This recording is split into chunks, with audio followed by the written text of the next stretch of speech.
everyone. I'd like to thank you all again for joining us for this panel. And I'd also like to thank the organizers for inviting me to chair. So TikTok for many of us has become an important thread in the tapestry of our social media worlds this year. It has entertained and distracted us with countless skincare videos and dance routines, and has also been used as a tool for digital activism. But racism, digital blackface, cultural appropriation / erasure run rife in many pockets of this app. So I'm excited to be able to chair the discussion today with our amazing panelists on how people of color navigate TikTok. So just some general information, I will introduce each speaker before they present, and each presentation will be preceded by 2 TikTok videos. So without further ado, allow me to introduce you to our first panelist, Dr. Crystal Abedin. She's an associate professor, principal research fellow, and program lead of social media pop culture at the Center for Culture and Technology at Curtin University. She researches influencer culture, online visibility, and social media pop culture in the Asia Pacific region.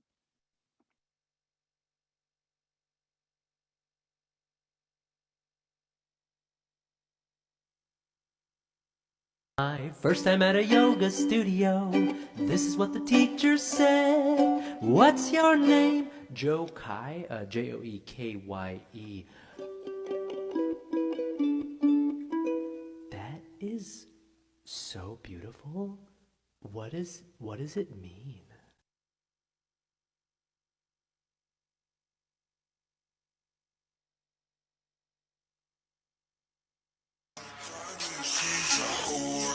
I love it.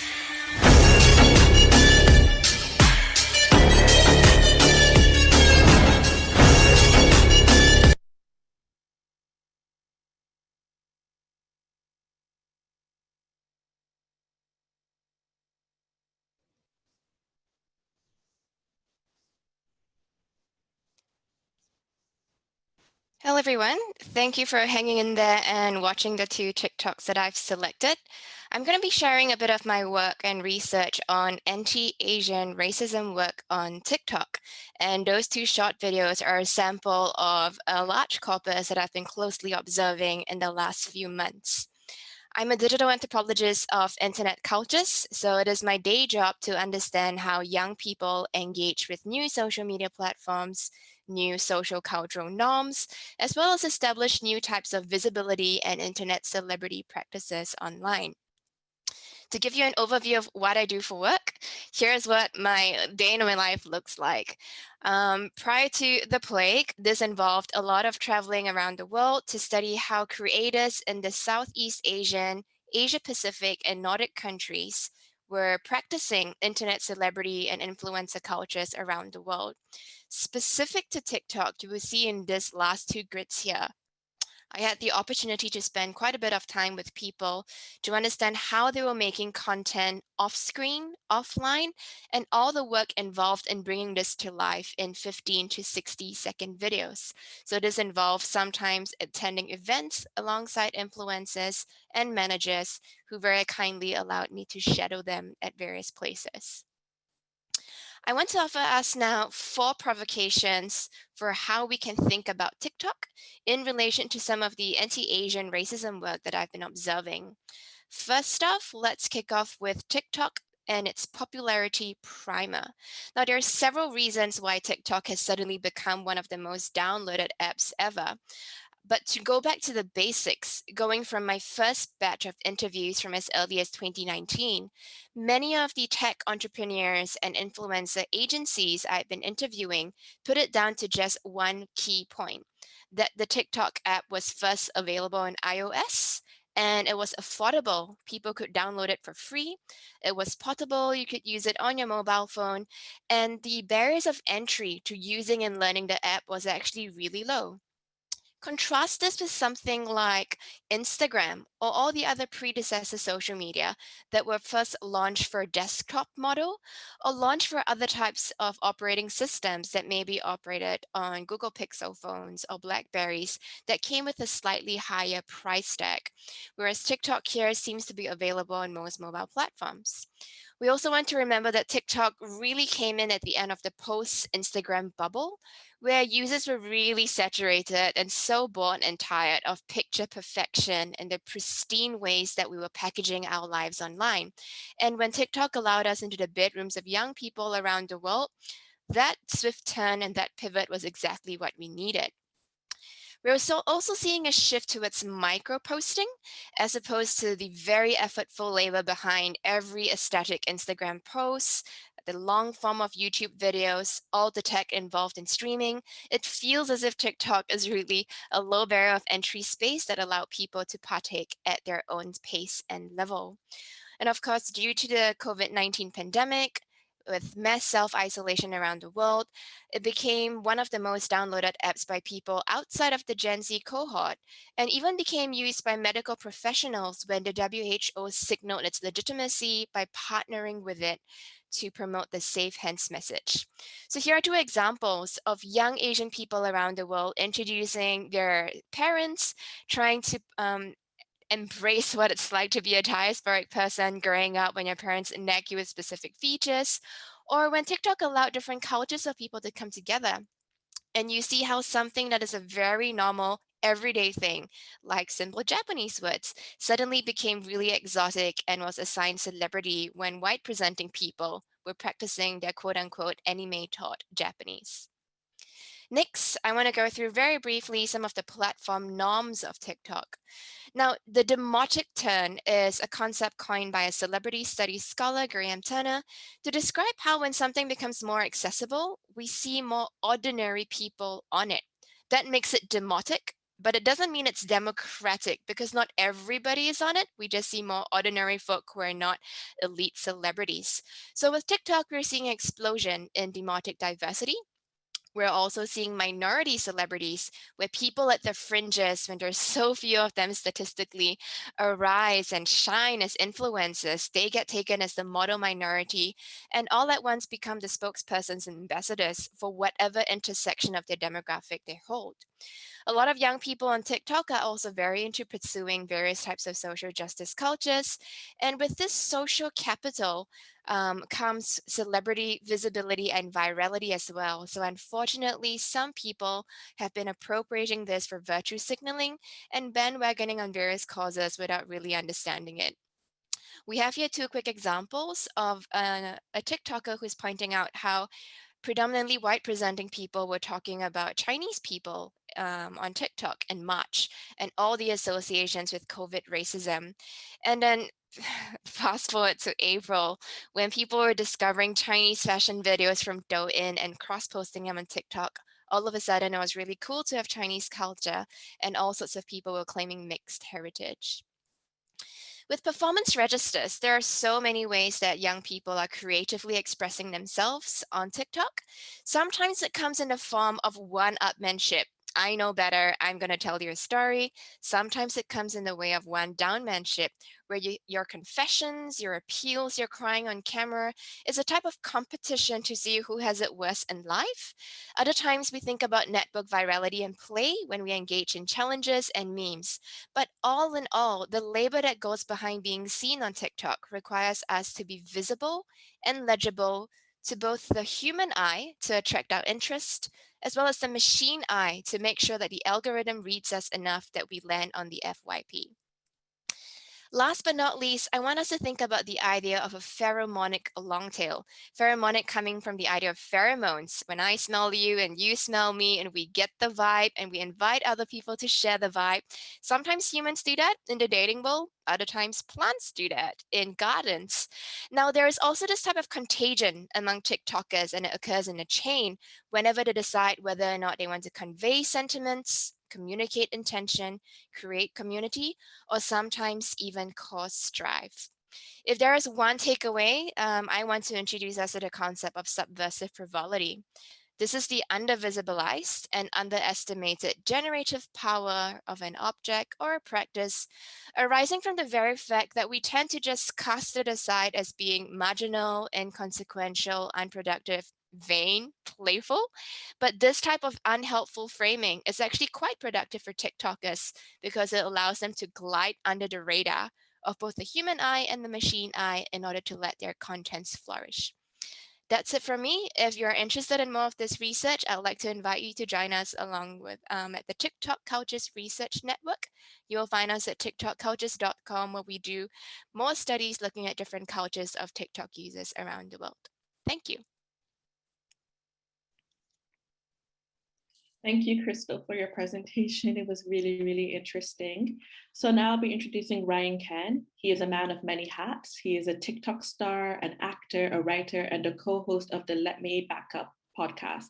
I hope I'm not alone in saying that I've spent many a lunch break watching his videos, which has resulted in my lunch breaks becoming work days dedicated to TikTok. So while maybe his videos haven't been great for my academic career, I'm happy that we'll be able to hear him speak today.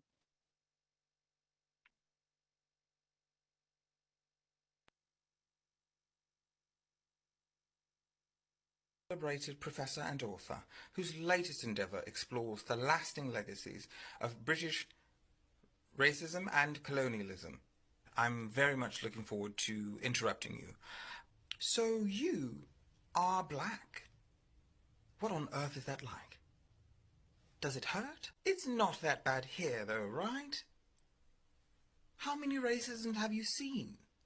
Again, you avoid an answer. How dark is the baby going to be? How can there still be racism? You're a successful author. You're on television. If a person like me has to listen to a person like you, is that not progress?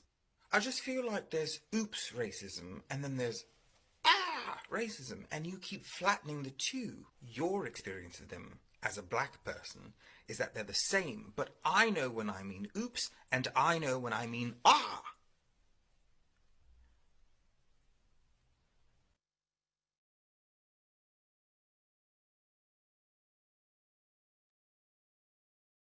Guess how many slaves I got? Yeah, man, guess, it's fun. I'm actually a little worried they might run away, so we could like wrap this up. Dude, you gotta get into real estate, man. That's where the real money is. I'm looking at some property out west. It's like people on it or whatever, but like you gotta go for it. I'm reading this really good book about manifesting. Oh yeah, dude, I'll send it to you. This is radical, dude. Dude, this is radical. Okay? That shit was old. That was oppressive. That was the past. It's just wild, man. It's just wild. We were like talking about this shit in our philosophy class, and we were like doing it, dude. We're doing it. I don't know if I'd put the word slavery in there. You know, the abolitionists are the PC word police. We're not gonna answer to a fucking crown, dude. I don't think we have to write all these rules. The president's gonna be chill.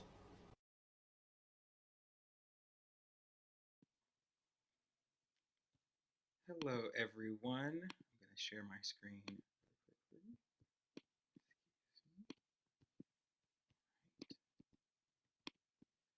So I'm excited to be here and joining you all. As was mentioned, my name is Ryan Ken.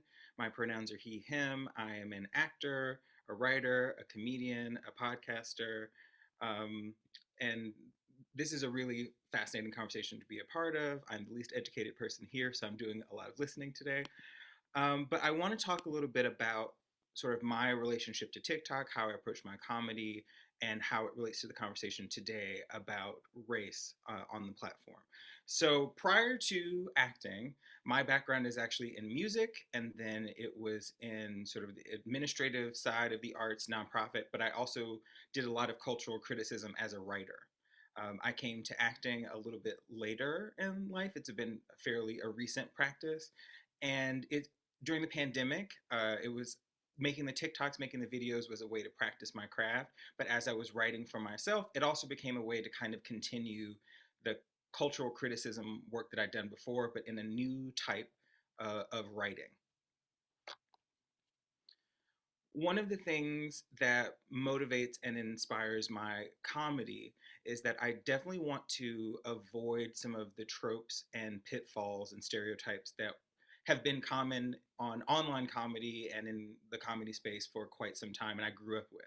So a lot of my humor, a lot of what I find funny, and what I try to make very clear as my intention in creating this is that I'm laughing at the systems of oppression and powerful people. I don't want the marginal people to be the joke.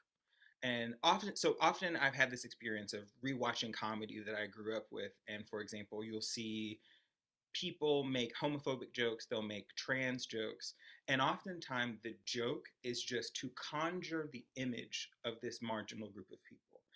That in of itself is laughable.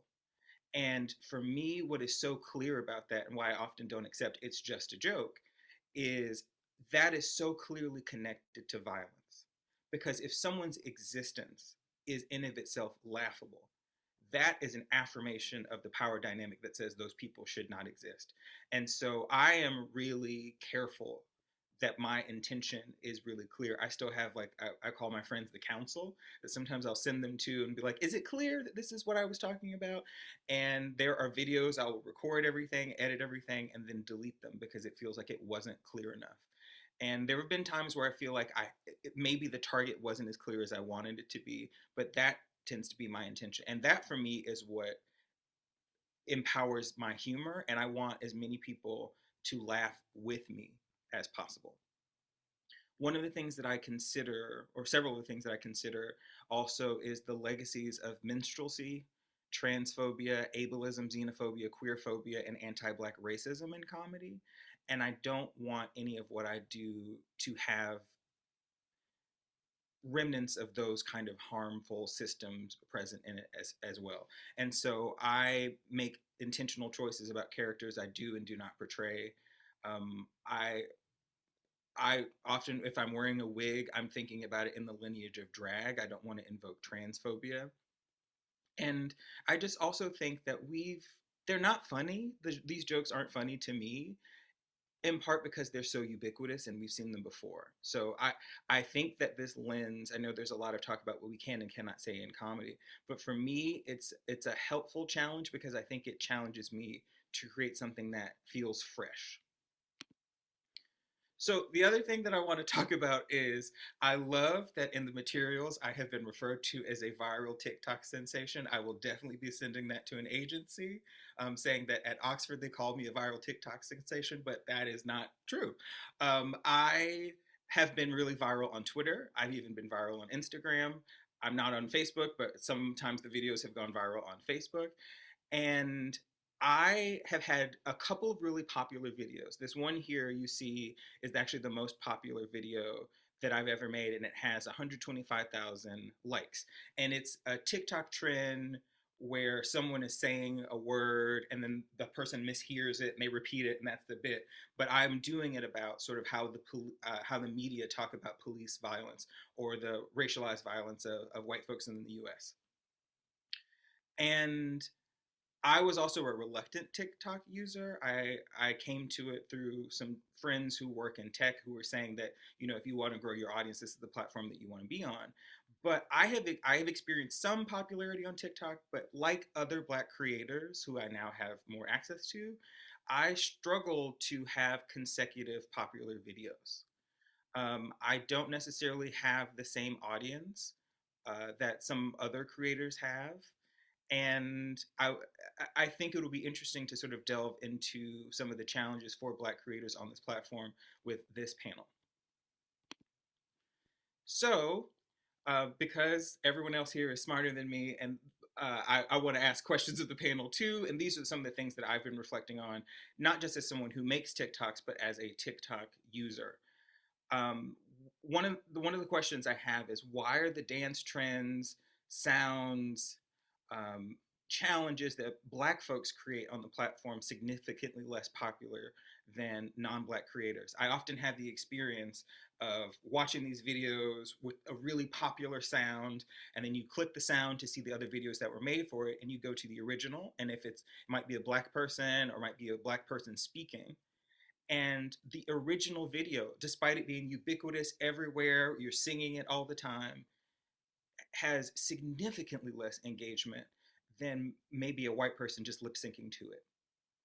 But one of the other questions I have is, why do creators of color seem to be censored at higher rates than white creators? I haven't necessarily experienced what I think some people refer to as shadow banning on the platform, but I know a lot of creators who see their content taken down really easily. while there are some really harmful, violent, racist things that are allowed to flourish on the platform.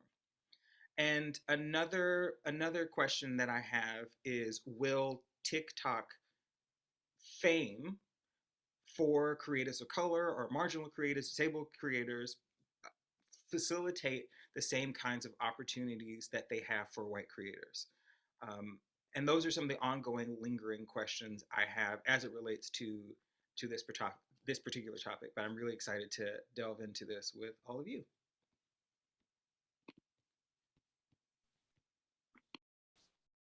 Thank you, Ryan, for your presentation, and also thank you for asking questions at the end, because that certainly makes my job easier as a chair. I just noted them down. Now, last but not least, I'd like to introduce Natalie Conde. She's the founding CEO of AI for the People, a nonprofit organization dedicated to eliminating the underrepresentation of Black professionals in the American technology sector by 2030.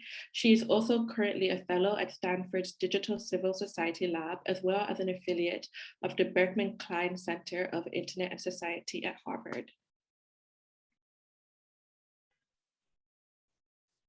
Hi, everybody, and thank you for this kind invitation. And so I'm going to go a slightly different way. I am not going to show slides. And part of the reason I'm not showing slides is the watching of social media as Black children really at this point die in the United States is so devastating to me that I am on a go slow. So I'm hoping that my comments will still enable people to kind of get a window into my world. Sorry, I am just looking for my clock to make sure I don't speak for 20 minutes. So as introduced, my name is Natalie Conde. I'm a researcher, but before even being a researcher, I'm a journalist. And for the last 20 years, I've been really looking at how visual language impacts our understandings of contemporary race and connecting them back to historical roots, of power domination and racial control. And I come to this conversation and this work really through two ways. In 2019, I was part of a lead to the Deepfakes Accountability Act here in the US. And that was really the first attempt for a member of the Congressional Black Caucus to look at issues of content moderation, which are some of the things that I certainly want to get to into this conversation, social media ownership. Like once we produced the videos, once we upload the picture, who owns that and should it be accurate? And it was really through that lens that I came to the TikTok Content Advisory Board, which is a group of experts of the internet here in the United States that get together every quarter. And as we get together, we look at some of emerging trends on the platform and then make decisions around them. Many of those decisions have been really about mis and disinformation coming through an election here in the United States, and I only sit on the US board. So that was clearly something that was interesting to us. But as a Black scholar of the internet and really looking at how my scholarship connects to some of the questions that Ryan asked around who gets to be seen, who doesn't get to be seen, and how do those decisions get made, make me deeply invested in this conversation. So there, in my opening remarks, there's just really two things that I want to point out. One of the things that I do is do what's called scraping social media. So we will get access to the API of the platform and then analyze activity on the feed. And my question is always, what is happening to Black people and what policies and practices can we pursue both on platform, but also government policies to protect those? And then the other part of it is who gets to be seen and who doesn't get to be seen. And just kind of dovetailing from Ryan's initial remarks, I'm fascinated with the For You page on TikTok and wondering why there are certain videos that get seen and there's certain they're not. Just going back, there were two videos that I was going to discuss in reference to this. The first one was actually one of Ryan's videos. And it was really interesting that that was not one of the ones that he pointed out as going viral. Yet that was one of the ones that was most discussed by certainly Black social media researchers and many people in my own social media life, because in those videos, we get to see images of ourselves, particularly those of us that sit in white elite spaces and have to code switch in order to survive. So those were real those are a real commentary to our day. And the second video I was going to show to you was the one of the renegade dance, not the one of the white creators, but the original renegade dance when the young lady was in her bedroom. And the point I was going to make was the type of comedy and the type of production that creators like Ryan are making, those that speak directly to the Black audience, don't have the same market value as a dance video, which is something that can be easily reproduced. It's something that can easily be put onto white creators' platforms, and then easily repurposed and reappropriated as theirs. And it's not until that investigative work is done that we even realize that this was originally Black content. The other piece that connects to that, just kind of in closing, is that this also maps to follower patterns. So the way all social media platforms work, TikTok included, is that we are fed information onto our feeds based on engagement. So things that we've clicked, things that we've reposted, things that we've commented on. And larger white entities, commercial entities, whether they be brands, whether they be television shows. We've just had this big controversy in the United States around a late night host getting a white creator to recreate TikTok dances that were, first of all, the videos, her recreation was really poor, but beyond it being really poor, these could be traced back to Black creators. But then the question becomes, who was the night show, or whatever the name of the show was called, following? Would they follow an Ryan K, who is really making content for Black audiences and critiquing what I consider to be part of the belly of the beast of American society? Or are they going to be following these other Black creators who in many cases are not creating, they're simply reappropriating? So kind of going into the rest of this conversation, I'm so excited to be with the panel, and I'm so excited to discuss how the algorithmic decision-making systems that lead to recommendation, and those recommendations actually lead to the monetization of that content, how they favor white creators over Black. The other stream, certainly what can be done about this, given that once we produce this in the terms and conditions of the platform, we are giving ownership to those platforms. So it is no longer our content, it is their content, and they can sell advertising around it. And then number three, I consider myself to be an Afrofuturist. What could a different and alternative future look like for Black creators, and how can we co-create that, not just with people like me, but with people like Ryan and others who provide this amazing content for us in the beginning? Thank you.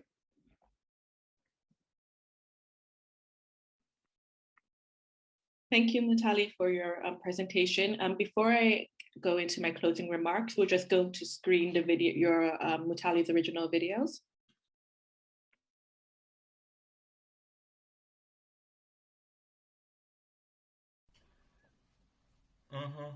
She already trying it. Already trying it. Just out the gate rude for no damn reason. You're not going to talk to me like I'm not a child of God. Like I'm not fearfully and wonderfully made. Stardust made animate. The universe contemplating its own existence. You're just not, Try samples at Whole Foods. Don't try me.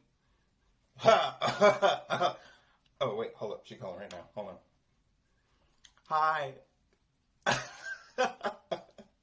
Oh, so sorry about that. You know, with everything going on, these kind of miscommunications can happen, but I think we can get those to you by close of business today. All right? Absolutely. You be safe. Okay.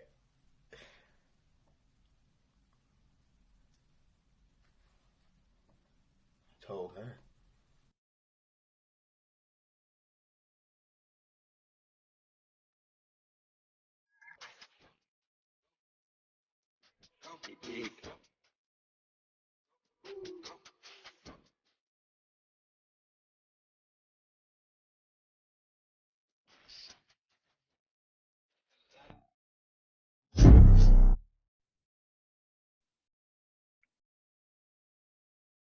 Well, thank you all for your presentations. I have to admit that just listening to everything you have had to say has really helped to refine my thinking and provoke questions that I hadn't thought of beforehand. For example, I think it's really helped me to understand really both where TikTok mirrors earlier versions of apps, such as like Vine, but also where it differs. So before I start my questioning process, I would like to give the audience the opportunity once again to put your questions in the question and answer box and to upvote the questions that you really like. So without further ado, let's start the conversation. Let's all start chatting. So before I ask my questions, I just want to know if the panelists have questions to ask each other, because I know you've already kind of like put out individually like different things that you would really want to discuss or bring forth in this discussion. So I want to give you the opportunity to do that without my, without too much of my input at first.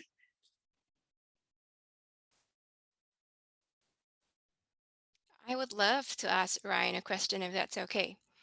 So something that researchers of TikTok often see or often hear about is that we all have very specific and personalized experiences of our feeds or our FYPs. So in your case, given that you are not a TikTok viral sensation, but really you are, what is your experience of your audience engagement? So who are you seeing responding to you? Who's duetting you? Who's leaving you comments? What's the demographic like? I would say a lot of the people who engage with me on TikTok are also people who engage with me on other platforms, so like Twitter and Instagram. I recognize some familiarity there. I have a lot of people of color in my sort of community of followers. A lot of disabled folks. Disabled folks were some of the first people who really encouraged me to integrate captioning as a part of what I do. Um, a lot of the, I would say a large portion of the following is Black. There are some jokes that I make that are very sort of interior to sometimes Black American experience, and the one video, Black British experience. And I have to say it was really nerve-wracking to have my British accent played here. um, but that is sort of, I would say, the majority of folks that I say and see in terms of my own personal feed.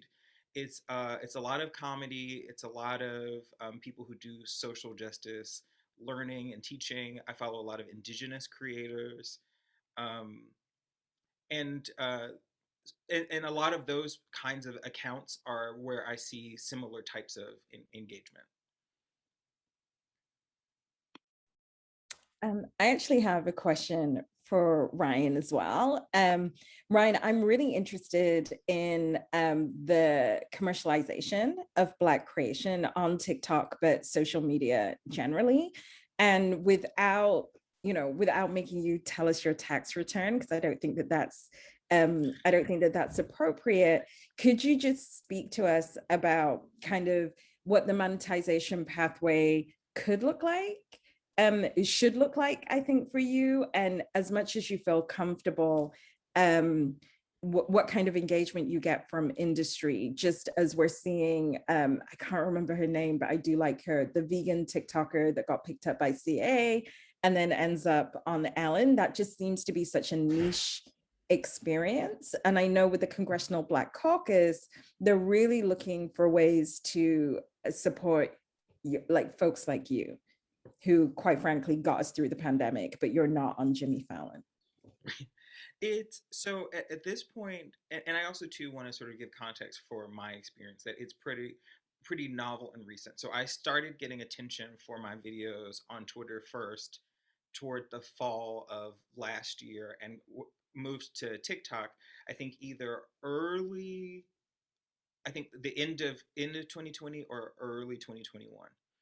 And what's been interesting is I had a friend who does work in tech, my friend Jenny, who I'm also on the podcast with, who was really the one who kind of advocated for me to get on the platform. I got on and was like, this is too loud, this is too fast, this is for the young people. Let them have that. But eventually she was just saying that this is sort of a way to build your audience and, you know, with the platform, the ubiquity of TikTok, that people who aren't even on the platform are encountering TikTok videos. And she knew people who were able to grow their followings that way. So that became a lot of my approach to it. My experience so far has been that it has allowed me more access to people who are in the industry as a part of my following. I've gotten to engage with some of these people in very early preliminary conversations about projects. I've gotten to talk to some Hollywood folks about maybe writing for some projects, but in terms of it being a particularly lucrative venue at the moment, not it has not been, or certainly not yet. Fingers crossed, knock on wood. But it has been a thing that I've sort of done primarily out of my desire to keep practicing my craft, my joy of doing it, engaging this audience. But it has not been especially lucrative to this moment. Thank you. So a question that I kept returning to, both when I was watching your original video selection and then in all of your presentations, is who is this content for? And I think it's something that you guys have addressed a little bit, each of you, but I think it's a really important question to discuss because it's something you see in all of the videos, whether it be, you know, you've talked about it being for the Black audience, or Krista, when you talk about, you know, videos in the Asian community for like the diasporic community, or, you know, discussing the moment we've had with our names in different spaces. And it makes me wonder, yeah, are we producing content for white people and other people of different races to understand our experiences as POCs? Or are we producing content to kind of communicate and commiserate with each other and find humor in our daily experiences?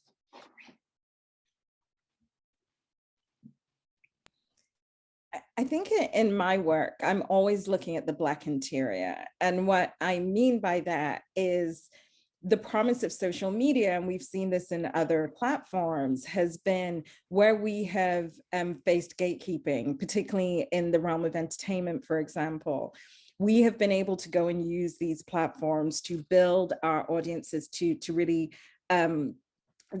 refine our crafts and then capitalize. The most famous, one of the most famous people being Issa Rae. For people who don't know Issa Rae, she is a producer, a director, an actor, a business person. But the first time I encountered her was in Awkward Black Girl on YouTube, right?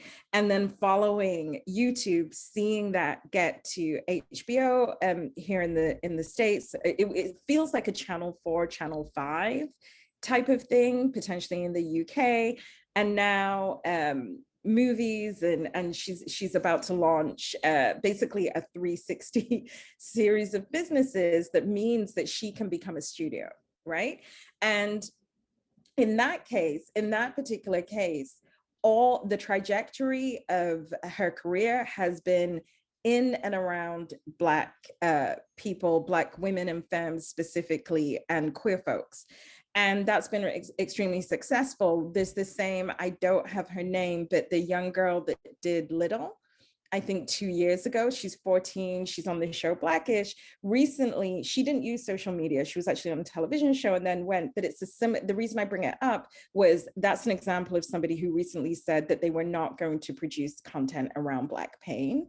And so because I know and I see that and I hunger for that content, that's the way that I study the platform, and that's the way that I look at the platform from a content moderation perspective. And the thing that I think scares me the most and the thing that I advocate for the most is really around the shadow banning, because just because it's not legible to white tech audiences, most of the people that are making the decisions in social media do not understand the Black interior. They don't understand Black British vernacular and how it travels. They don't understand African-American vernacular or the various different African cultures. You know, I'm often in meetings where people will be like, well, how do you think this will play in Africa?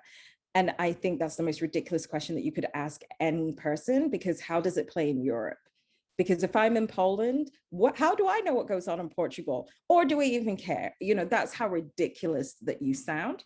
But there is this decision that content is offensive or is somehow too risky. I love, the reason I chose one of Ryan's videos is that phone call is a phone call that we've all had, where we've had to, you know, kind of round up the peoples and be like, the whites are on the loose. And I just like, I don't, and then your boss calls and you're like, hello, because you know you need that money, right? But that's not an experience that's necessarily going to sell.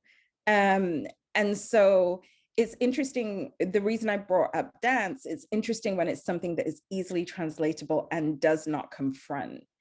I think then why audiences decide to take ownership. But in my career, I'm certainly looking at the interior. I think for me, to respond to that question, if I may, I never really anticipated getting attention for the videos.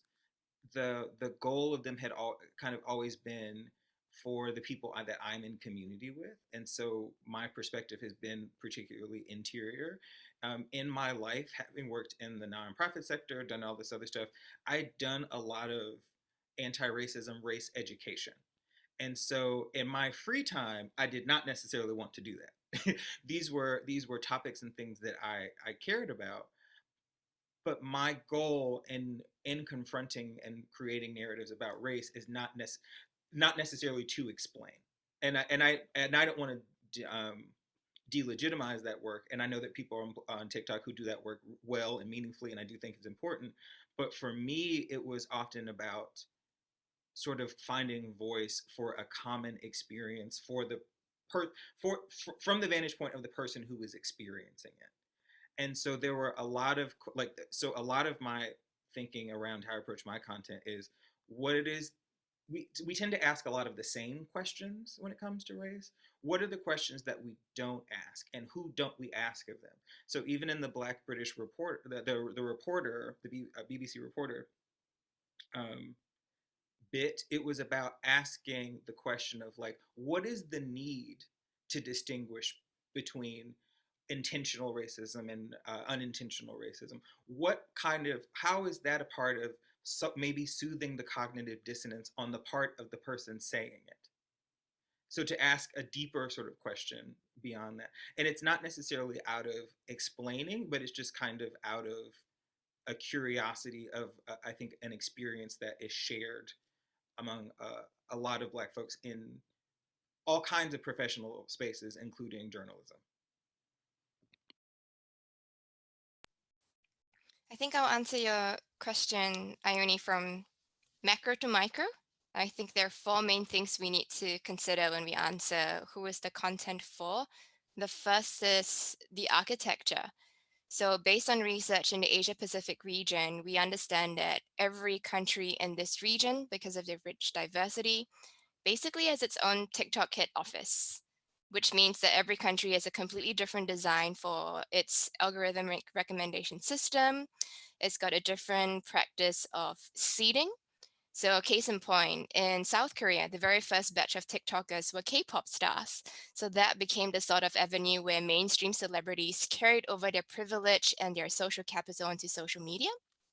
In countries like Singapore, the first batch of people they were seeding were from Instagram and YouTube. So they already had established audiences in comedy and in fashion. And those are things that require high SES to engage in. It's not just holding a camera and talking about your feelings, it's hiding behind a skill and aesthetic. So because of the different architectures, by design, different people are going to see you because of different logics of what gets promoted. And then if we come down one more scale, I think we need to think about atmospheres. What's happening in society at the moment? I dare say that it's right now, quote unquote, very cool to talk about race on TikTok, whether or not you're actually invested in it. Prior to this, it was very cool to talk about climate change. And as much as there are a lot of very sincere, genuine people using their platform to engage with all of these issues, there are also a lot of people who are in it just for the visibility, bandwagoning, trying to virtue signal. And that takes and draws away the attention from people actually doing that work. This relates to some of the siphoning of the attention that both Ryan and Natalie have been talking about. The atmosphere also kind of determines what you can and cannot talk about. In this region of the world where governments have a bit of a more hard-handed approach to social media and censorship, where teenagers can be put behind bars for any type of criticism towards the government in specific countries, the atmosphere is always depending on what can we play with today? What metaphors can we use? Every time there's a new Beyonce music video, the Malay people in this region, who are the brown people for this part of the world, as opposed to the blacks in America, they remix this and they draw upon the metaphors. They use these vehicles of semiotics to talk about Malay struggles and brown struggles here. So that atmosphere also kind of decides your tools or the types of content you can use to talk about race. The third thing I think maybe is our audiences. Going back to how we've been talking about the super opaque algorithm, who's following whom, I'm not at all surprised that Ryan has that very specific demographic in his profile.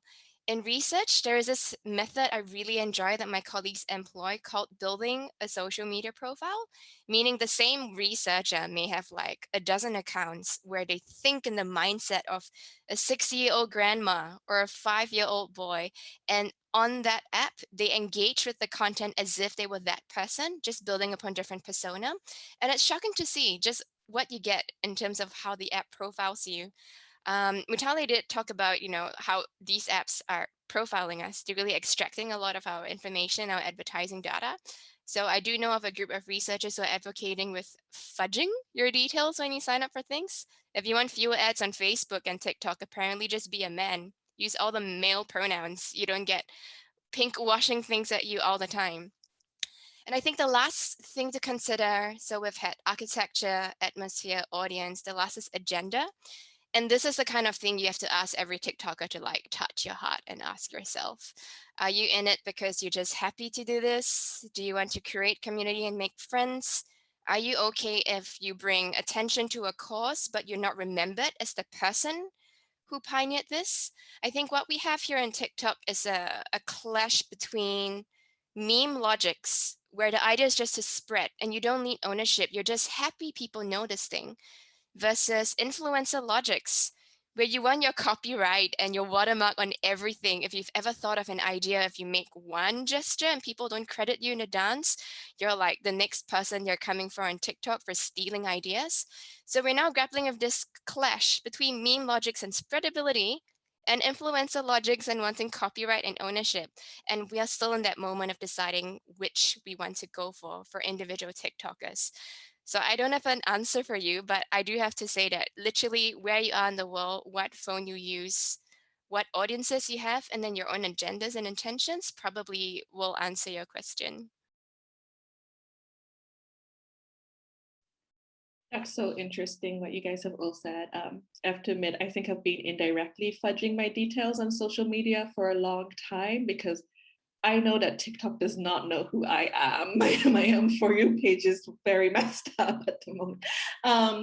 When I think a theme that keeps coming from what you guys are saying and also from what you've said earlier is the idea of space. And I think when I speak of space, I mean it in two ways: both the colonization of space, like so who takes over a space, but also who gets to exist within a space and who gets what you get to say within a space. And I think you can kind of draw a lot of parallels between the idea of atmosphere and shadow banning, and like how you inhabit a space. Because I know that from the creators of color I follow, for example, I follow a neurodivergent Afro-French man, and he speaks a lot about how his videos constantly get shadow banned on TikTok, often because he's trying to like speak about his experiences of racism or counter racist videos that he sees on TikTok. And he's kind of like, he's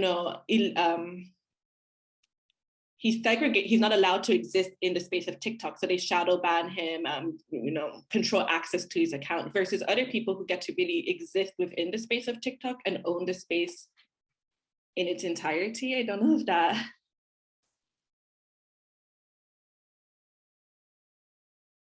And so if anyone has any thoughts on that.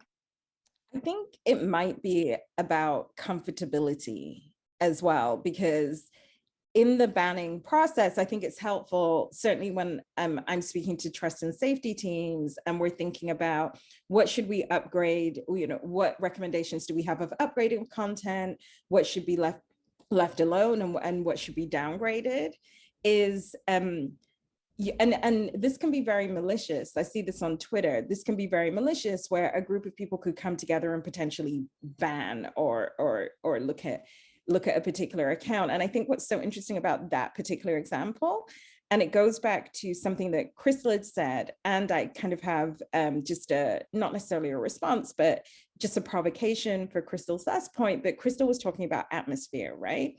In the atmosphere of France, they have made it, because they are secular, they are attempting to erase the discussion of race, erase the discussion of culture, for example, not allowing Muslim people to wear hijab, Muslim women to wear hijab, because it's a secular country. And I would be interested whether people in France, that audience, think that his discussion of race is somehow not allowed in their legal space.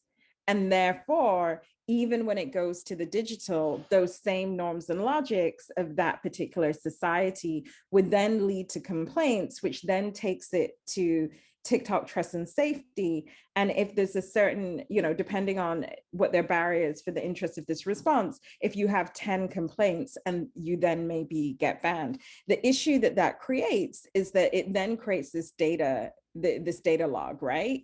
This account keeps getting reported. So then the next time it's reported, it's triggered again and triggered again and triggered again, until at some point the algorithm, they're going to train an algorithm to say, to really look at this account as being dangerous, or look at this account as being sensitive, and therefore create these automatic controls. And those are the types of things that really worry me and I advocate against, because on what basis are those complaints being made? Is kind of one. And in terms of this tension between influencer culture, which is a job, people don't just want IP because they have huge egos. They want IP because they want to get on Ellen, or they want to be flown here, or they want to become, famous or whatever. But if you are coming into my bedroom, if I'm creating this very, very personalized experience about me, then I want to be credited for the creation of that. I think that's very different than taking a picture. Than I look at memes in the context of politics, and in political communication, you want a message to spread. You want people to vote for Barack Obama or Stacey Abrams or Donald Trump or whoever, right? You want that to happen. So spreadability is the site of optimization. And I would argue that if you're coming into my space all the time, that TikTok is an influencer platform. But Krista, I don't have the data on that, and nor am I a digital anthropologist. So that would be something that I would just kind of posit and put forward from my uneducated reading of the platform. It's not uneducated at all. It's completely a perspective that does happen and does occur depending on people's intentions again. I do think, though, that at least for this region in the world, this is definitely country specific because of the seeding round of creators. So those creators who were lured over from other platforms who were first influencers, it turned out that over time, the primary logic is that you have to have ownership over everything, because visibility connects to celebrity, connects to money. But in country markets where this was just a Gen Z thing, that stereotype that only young people are in this space for fun, then their visibility led to community, led to conversation. And in these spaces, the primary norm was not so much to go from visibility to money, but you can imagine that while these are the primary cultures in these countries, there are also layers of people who want the other thing that the other side has. So this is where I think a lot of the conflict occurs, because it could be that if you are transplanted into another geolocation where the algorithm works for you, you'd be very happy and pleased with life. But unfortunately, I think there have been past attempts of people trying to jailbreak their phones or try and fudge their geolocation to get the other algorithm that works for them. That has not gone very well. The TikTok board is becoming cleverer and cleverer with spotting these. Even with people hopping between Douyin, the domestic platform for China, and TikTok, the global one, they're finding that the exact same content posted in the exact same way for both platforms gets censored differently, gets picked up differently, and then gets siphoned off into the other platforms like YouTube compilations, Facebook pages, Instagram reposts differently. For the Asian creators that I study here, the East Asian presenting ones tell me that when they're packaged by other people on TikTok, that gives them that a layer of exoticism. It gives people the impression that someone who had the language knowledge went and found them and uncovered them, so they're precious gems. Even if they were like fifth generation diaspora who were completely fluent in English and probably had like the thickest American accent, it was the look. That was how they were judged. Whereas the South Asian creators that I've been interviewing, the Browns, the Malays, the Indians, they don't do well when people try and package them for a global North audience on TikTok. But when transposed into Douyin, the Chinese market, all of a sudden they get the secondary layer of being Lao Wai, which is a translation for offshore people or foreigners. And it's really interesting how color here literally equates to privilege, depending on where your audience lives and what their mindset is. Whether you're in South Korea and they're looking at Black people as if you're an exotic celebrity, you must be either a celebrity or a comedian or a basketballer. Or if you're a Black person living in Southeast Asia, then you must be a model or you must be a scholar of sorts. And people have different conceptions of what the other is, because in this part of the world, when they speak of the other, it's the East Asian, lighter Asians versus the darker Asians. And then all the other spectrums of wonderful bodies and diversity is like the other, almost a secondary layer of people we are trying to understand with our cultural difference. I wonder, or maybe I hope, I don't dare to wonder this out loud. I don't want to breathe this in the universe, but I've already said half my thought. I wonder if the algorithm is going to get cleverer at knowing what the preferences are with color. So remember how like Ryan's question, right? One of the first questions is like, why are people of color censored more? I remember in undergrad, one of the first lectures we ever had was about film cameras and how they were originally made to reflect people of lighter skin, right? And the people who designed them were obviously folks with not pigmentation, so that was not something they factored in. Likewise, now during the recent Tumblr ban, when I was going through lots of not safe for work content, a lot of white presenting bodies were talking about how they were female presenting nipples being censored because the machine eye could look at the porousness or the coloration and figure out this was a woman's body versus a male body, as if there were no trans bodies in between. But for the East Asian not safe for work creators, because the skin tone was different, their nipples are a completely different color. They all glided under the radar. They still live on Tumblr. Their contents are still there. They don't use the same not safe for work English hashtags on Tumblr, and they survived that purge. So sometimes this ignorance and lack of diversity means we waste money on film or we get censored more. Other times, smaller groups of people find these pockets and then they just hide there and keep quiet and hope they don't get any smarter or more diverse so that they don't get picked out. So yeah, it really depends on where we are, where the conversations are being held. And that's my very long thought, rant, response.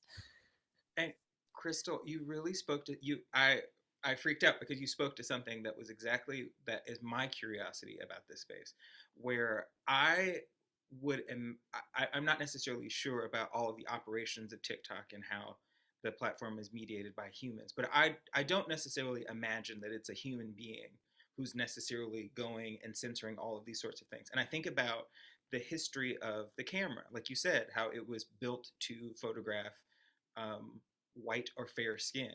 And advancements in camera technology, I think, actually came from wood manufacturers who were complaining that you couldn't see different types of wood on camera. And that is what allowed darker skinned people to be photographed and filmed better. But I think about the prevalence, the number of times that even a Facebook algorithm has tagged me in the wrong photo, about how some of the face apps themselves don't always recognize my features. If I want to do a funny face thing, that I might be in a photo with another white person and it shows up for them and not for me. And a lot of my questions are about the bias that's built into the technology itself. So those are some of my wonderings too. But in terms of how Black people exist in space and digital space from the American context, what I'm often thinking about, and it's also global, is how we can also exist as avatars for other people's feelings, emotions, and expressions, and almost to the extent of being a ghost. I think about, like, there was, I think, even some mention in the chat about digital blackface, but it's incredibly prevalent that if you want to really express a heightened emotion, you will use or conjure the image of a Black person. And one thing that Imani Barbarin, she's a social media personality and disability rights advocate, and that I follow, who is about how even some of those images are often of Black disabled people in order to, and so those are some of my questions about how we exist, and how I think sometimes as a Black creator, you may have the experience of not really having agency over how your image was disseminated. I watched a BuzzFeed video yesterday about how I accidentally became a meme, and they were interviewing this young Black person who became a meme. And she talked about that the moment that was used in the meme that's really funny was actually a moment she filmed herself where she was in the throes of a mental health episode, and that image is an image that people will use to express like mild discomfort and upset. So those are the other spaces of curiosity that exist for me around the technology, what's built into the technology itself, and how so many of us, I think Black folks in particular, can exist as avatars for things other than our own intentions and creations. Oh my goodness. Ryan, like you just went into the last 10 years of my life. So one of my biggest areas of research is really looking at facial recognition, and how facial recognition technology does not, I didn't do this research, this is Joy Bulawami and Timnit Gebru. They did this incredible paper called Gender Shades, and they were able to prove that facial recognition technologies do not recognize dark skin 40% of the time. So when using things like FaceApp, when facial recognition, like computer visioning, is used to tag folks, Black folks, in pictures, there is this high incidents that you describe where we are not recognized. And this really tracks back to this idea that Black people are not human, which is something that's definitely codified into the US Constitution, where Black people were 3/5 of a person. But if we look at histories of colonization, where the British Empire, I'm Zambian, I grew up in the UK, I live in the States, but where the British Empire literally went to where my people have lived for millennia, continue to live, renamed the land, renamed us, because we were not human. Right? We did not have right to that land. And those histories of the dehumanization of the Black self and the Black body are now being encoded in systems where we don't show up. But it's not just FaceApp. We use art and culture as a way to translate this information for audiences. And we're in the process of, we made a film with Amnesty International last year, which we released, that looked at the impact of facial recognition in the context of housing in New York City, as well as in the context of policing, because it's being used to identify suspects and think about US policing and all its issues around, and I would say British policing. I don't feel that the Met is any prize, right? These are both police forces that are using this technology to misidentify us as if they need help, right? Like while having a technology that says that we quote unquote all look the same, we're also using this technology in benefits determination. So here in New York, if you want to get unemployment, you now need to use facial recognition. We're using them at the border. So if you cross into the United States from another country, your picture is taken and it's matched. And we're using it in all of these nefarious ways that weaponize against Black people, as well as in our social media and to open our phones, right? And then this other part around, this other question around avatar becomes really interesting to me. I'm so sorry for that woman that has now become a meme for our enjoyment. Because it did donate this point, this point of crisis. But I do wonder what it must feel like to have that moment relived and relived and relived and relived. And this has been in the context of videos of police shootings of Black people where they go viral. They're on all the platforms. We're reliving that all the time. But I would assume that what you just described in terms of that meme would feel that way for that person as well. And I don't have an answer to this, but it's more I'm with you. I just don't understand why white people want to use Black women as their means to express their inner emotions when we're so often barred from public space. Crystal, this is I'm really interested. I'm becoming really interested in Asian digital culture. And one of the things that came up for me recently in the States, where we've had this increase of crime against Asian people since the pandemic. And one of the things that they talked about, that has been really talked about, is this idea of invisibility. And so I'm just wondering, in your own study, it feels like there is this vibrant social, like Asian social media ecosystem. And it sounds like there is an invisibilities. And have you, like from your work, how does the white gaze kind of interact with these social media cultures that you're describing, for example, because I know you do all over the world, but in, I don't know, in the Han Chinese context, like, can you speak more to that? I'm really fascinated. Sure. I think maybe a good way to start is to talk about who constitutes the other in these TikTok spaces. So for a lot of these East Asian creators, I say East Asian because on TikTok, without opening your mouth, speaking language, or claiming an accent, the algorithm as well as audiences generally can't tell apart diaspora Chinese, Japanese, Taiwanese, people from Hong Kong, so on and so forth. So in general, East Asians, a lot of the tensions on TikTok boil down to where do you live and how long have you lived there? So if you are a person who is still physically living in an East Asian region or country, and you share these experiences of racism, say when you go on holiday or traveling, you get talked down to on TikTok by maybe an East Asian person who is diaspora living in the US or the UK. And there are these crises of who gets to claim legitimacy over their oppression. It's a very strange oppression Olympics going on. In other instances, if we look at just people who live in the East Asian context, you have those who present as if they were from this land versus the expats. And expats is really a fancy word for the rich foreigners who come and stay. Most of them are white and able-bodied. If they are darker skin, or they're from the third world countries, or they're from the poorer parts of Southeast Asia, and they come into work as low-wage workers, they are called foreign labor, not the glamorous expat title. So expats are not just all foreigners. There is definitely a classed element to this. And here I'm speaking very specifically from the Southeast Asian context. So here, there are often expats who talk about what it's really like to live in Asia. There's no racism here.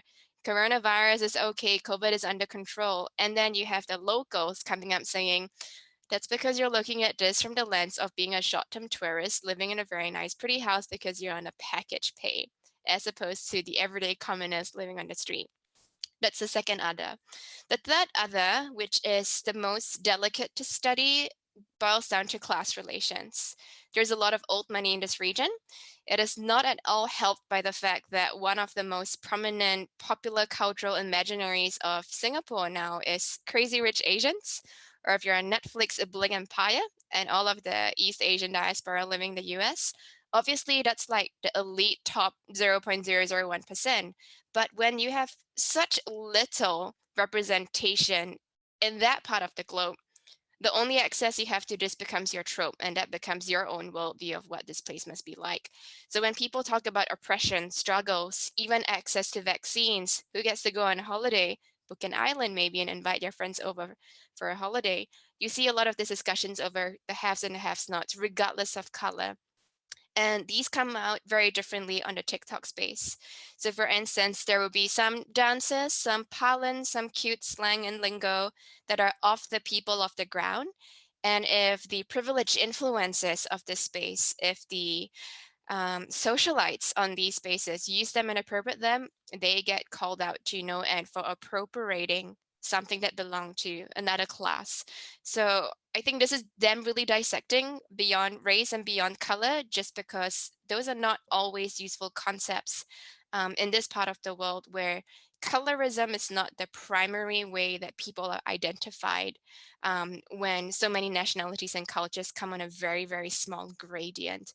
And when TikTok is such a visible space, that is also not as useful as, say, asking what your English accent is on that space. This is all such an interesting conversation that's happening right now.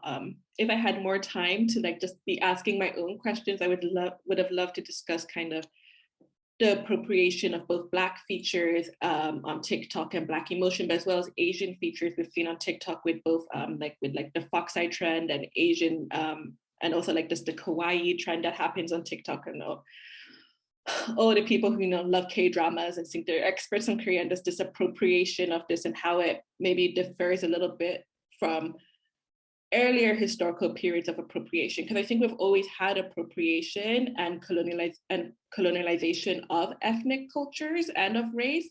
You see with Elvis becoming famous for his very stolen music. However, unfortunately, I'm not allowed to monopolize all of the time. So I'm just going to put my question out there and hope maybe someone puts it in the Q&A box for me so I can just ask it. Okay. But I'm going to bring it to the audience questions now. So the first question is by Tanya Luma, and I really hope I'm saying that name correct. And they ask, Vine was deplatformed. It was widely popular with the Black community and a lot of its content went viral. How is this similar to what's happening currently on TikTok and the Black community currently?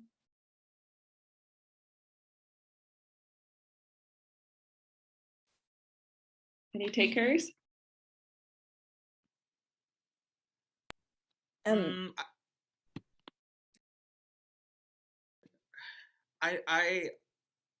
I always keep in mind what happened to Vine.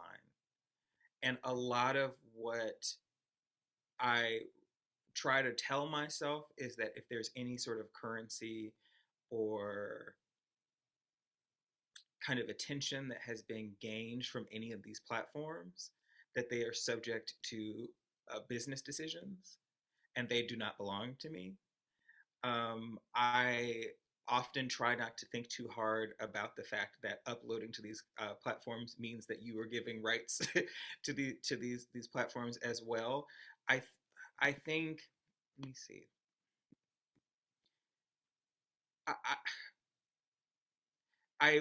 There's another remark in here sort of about like how sex workers use these platforms and their experience of deplatforming, of how something could be a practice that might bring revenue to you, and then all of a sudden one of these platforms could decide that that's no longer acceptable content.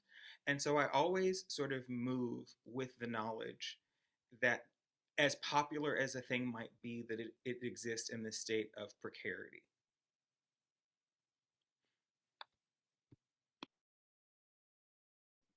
Yeah, I was not gonna say that, but I was going to say that terms and conditions of all platforms mean that if you are precious about that content, it has to live off platform as well as on platform, because you never know when that's going to be taken off. The one thing that I can say from a TikTok perspective is that there is at least discussion within that particular company around really struggling with what does it mean to have Black creators knowing that they're facing these systemic barriers, whether it be from a content moderation perspective through to appropriation. How do we protect that? So things like the Black Creator Council, and I'm on the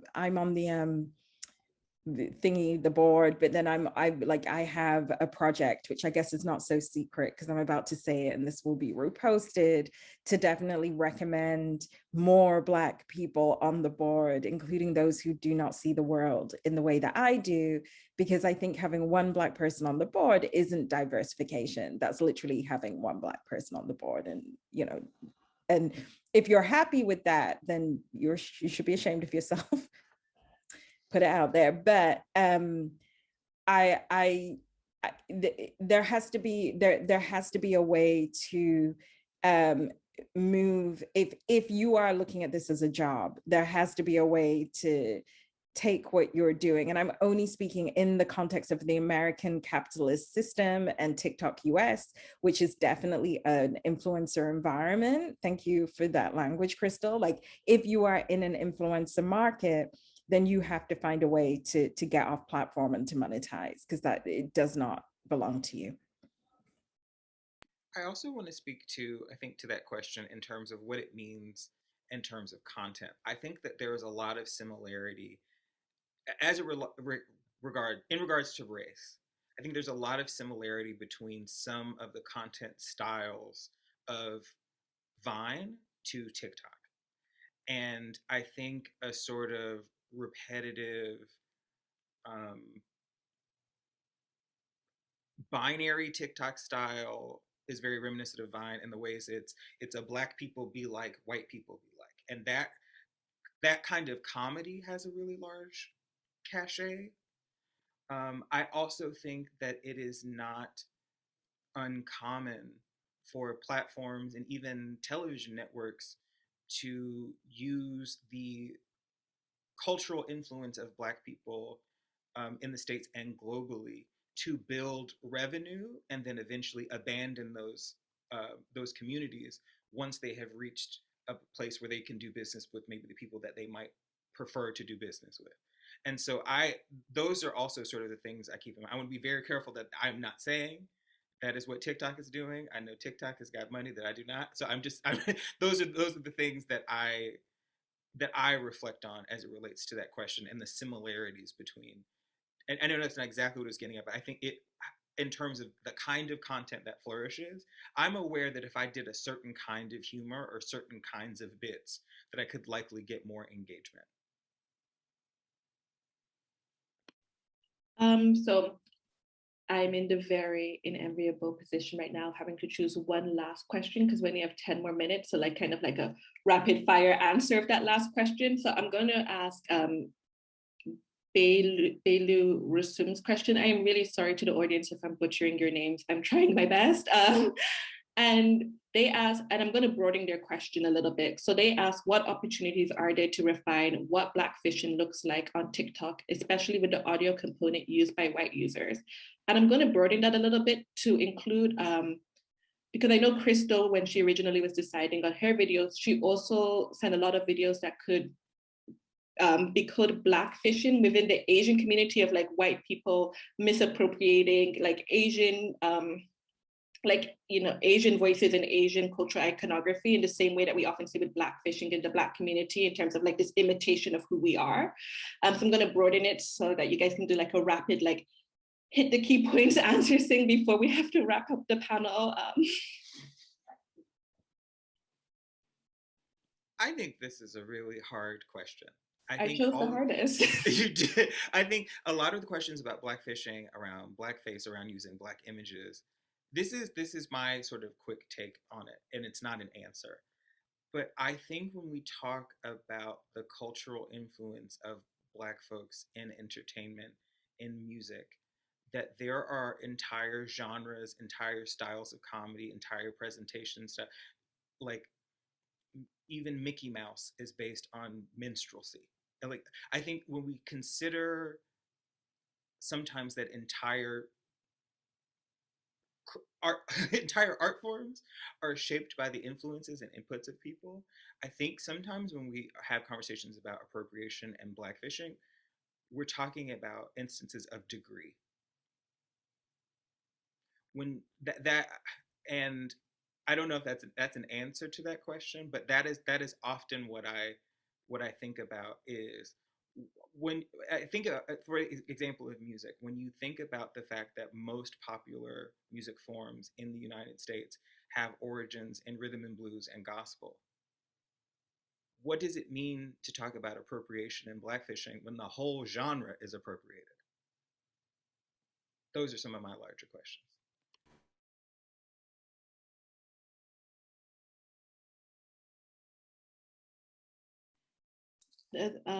Anyone else have any input? Although I have to admit, Ryan, that is a very deep way to end with the whole idea of like essentially living in a very appropriated world. It's almost like a historical reckoning that goes beyond to TikTok and social media. But does anyone have any other last minute input before I wrap up the session?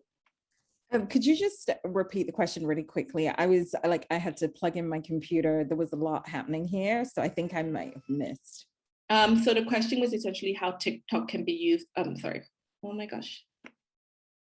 I need to go back to the question, but basically the question was asking about blackfishing within TikTok, and asking kind of like if we can also include like an audio component to it.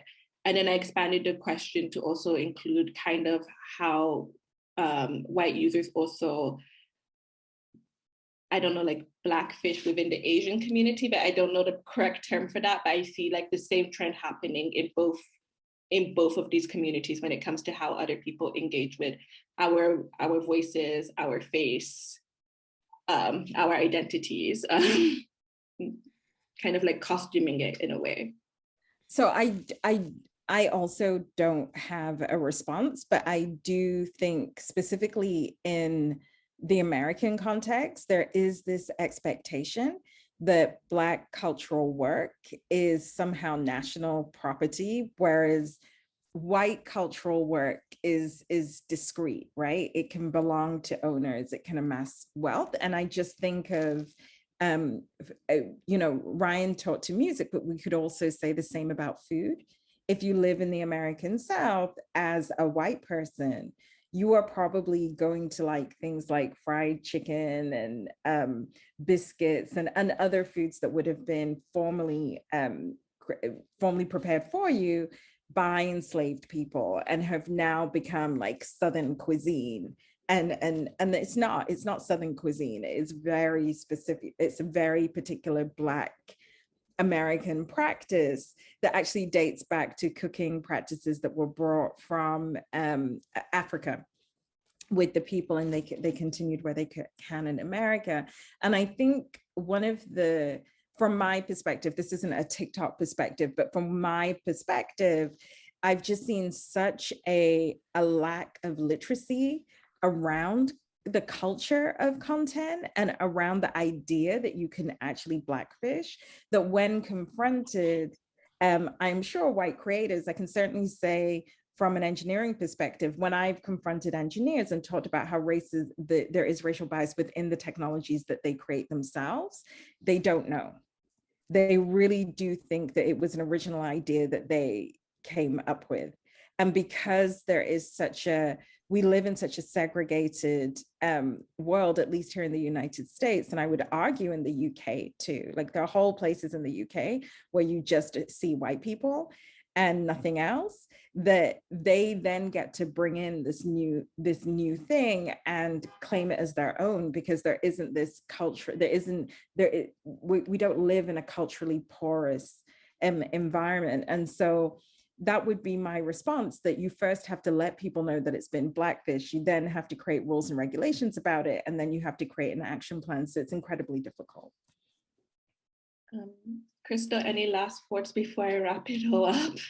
Sure. I was racking my brain to think about how to answer this without being color or culturally specific, and I think I got it. So 3 phrases. The first is audio memes. We've always thought about memes as being visual, TikTok has taken what has been happening on YouTube for a long time, the AOM stuck in our head, and made audio memes. And there's black parlance, there's vernacular, there are accents that stick. You can be miming to it, but the quality of some cultures and race you cannot divorce from sound. So that's one. The second thing is competitive chart jacking. Every time you click on a use this sound, you get to see a whole stream of all the other people who've ever used this. That page does not rank the videos based on how much they've been used in a very sequential manner. They're put in batches, like Joe's used in the millions, the high hundreds, thousands, the low 100,000, so on and so forth.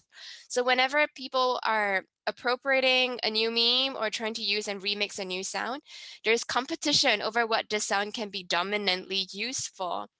And Epso Facto, who's a musician, he had a song used by daddy, daughter, point of view, sexualized videos, and he called upon every silo on TikTok to come and reclaim that competitive chart jacking happened.